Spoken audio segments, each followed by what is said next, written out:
Welcome to Episode 45, Contingency Planning, Part 1. This discussion opens the door to continuity planning, the discipline that keeps organizations from falling into chaos when the unexpected strikes. Continuity planning is not about predicting every possible event.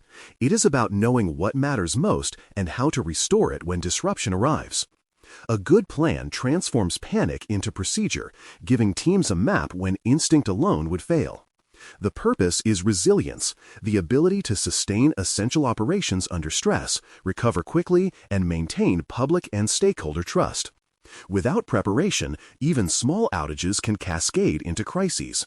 With preparation, even major incidents become survivable challenges managed through practiced coordination.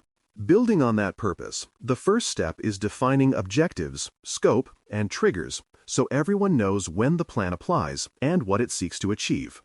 Objectives describe desired outcomes, protect life, sustain critical functions, minimize data loss, or maintain compliance.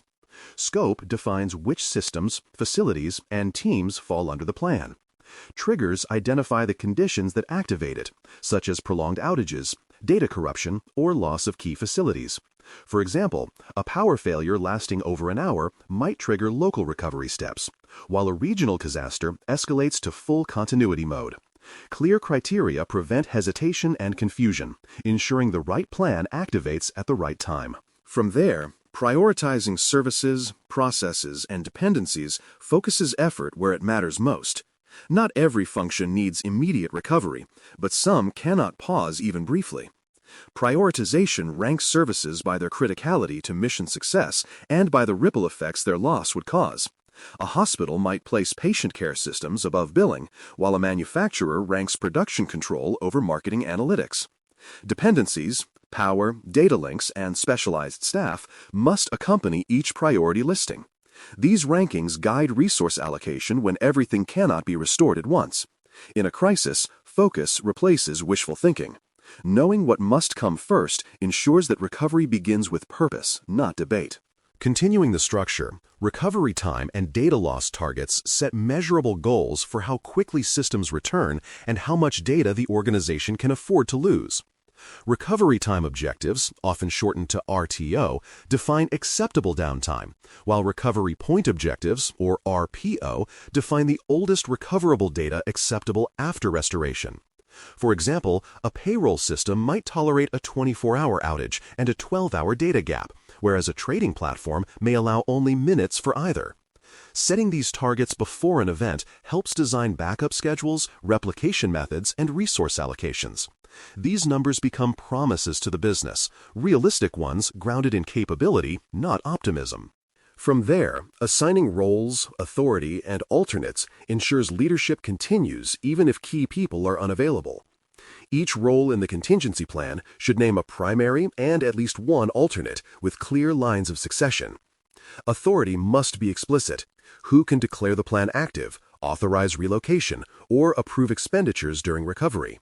For instance, if the Chief Operations Officer is unreachable, the Director of Facilities may assume authority for site activation. Role definition eliminates hesitation, which can be costlier than the incident itself. People respond best when they know who leads and what decisions they are empowered to make. Building on governance, contact trees, and communication channels keep coordination alive under pressure. A contact tree defines who notifies whom using both primary and backup channels. It should include phone, text, email, and collaboration tools, along with rules for message verification to prevent misinformation. Communication lines must be tested regularly. An untested list is a false comfort. For example, an emergency message should reach all required staff within minutes, not hours, and everyone should know the template and tone of official updates.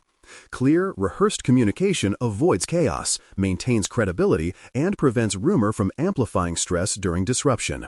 From there, identifying essential records and access needs preserves the information backbone of operations.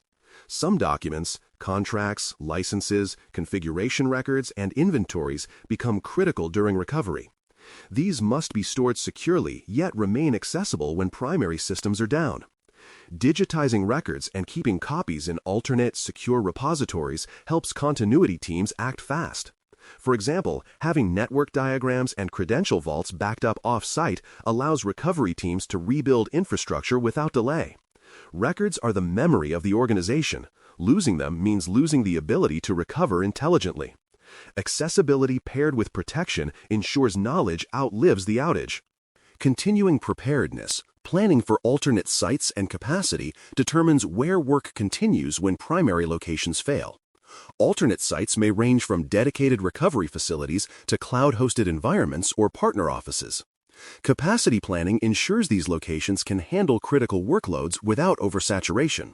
For instance, if a data center outage redirects operations to the cloud, bandwidth, licenses, and permissions must scale accordingly. Choosing sites near enough for access but far enough to avoid shared hazards balances practicality and resilience. Plans should specify who relocates, how they travel, and how long operations can sustain at each alternate location.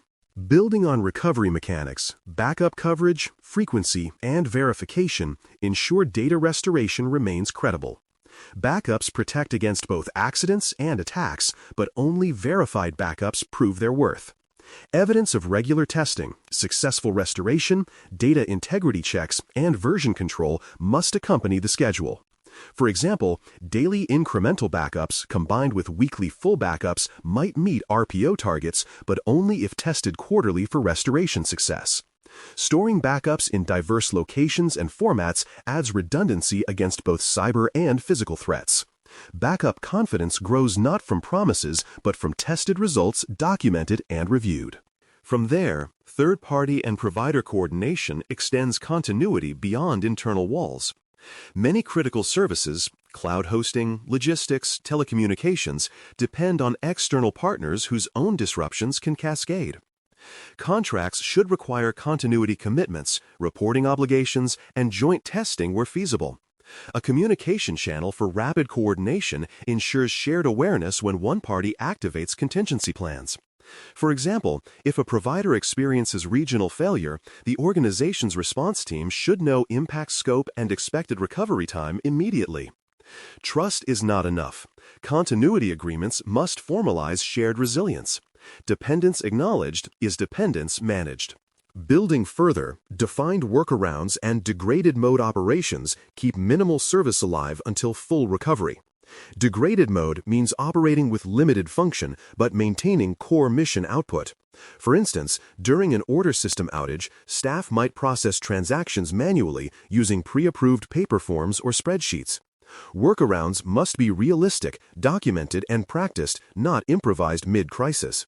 Testing degraded operations reveals what training, supplies, or approvals are missing. Surviving disruption often depends less on technology and more on preparation for doing critical work the old-fashioned way, confidently and safely. From there, exercises, both tabletop and functional, convert plans into living capability. Tabletop exercises test decision flow and communication using discussion scenarios, while functional exercises simulate actual outages, validating logistics and timing. Each test should conclude with lessons learned, updates, and retraining. For example, a tabletop might expose confusion over authority to declare emergency mode, prompting a documentation fix. Functional tests reveal whether alternate sites and backups truly perform as expected. Frequent, realistic exercises build reflexes that documentation alone cannot. Practice transforms planning into performance. Continuing the life cycle, maintenance through scheduled reviews, updates, and ownership keeps the plan relevant. Business operations change, systems migrate, and people move on. The plan must evolve accordingly. Annual reviews or post-incident updates ensure triggers, contacts, and dependencies remain accurate. Ownership means someone is accountable for updates, version tracking, and verification that training aligns with the current plan. Neglected plans erode silently until tested by disaster, when it is too late. Continuous maintenance proves that continuity is not a binder, it is a program. In closing, a ready plan is only half the goal. The other half is prepared people. Documents guide, but humans decide, adapt, and execute. Continuity planning succeeds when everyone knows their role, trusts the process, and can perform under stress without waiting for instructions. Chaos fades when clarity replaces confusion. A practiced, well-maintained plan ensures that even under duress, the organization continues to serve its mission, protect its people, and recover with purpose rather than panic. Thanks for listening. For more audio courses, daily newsletters, and more, please visit DailyCyber.News.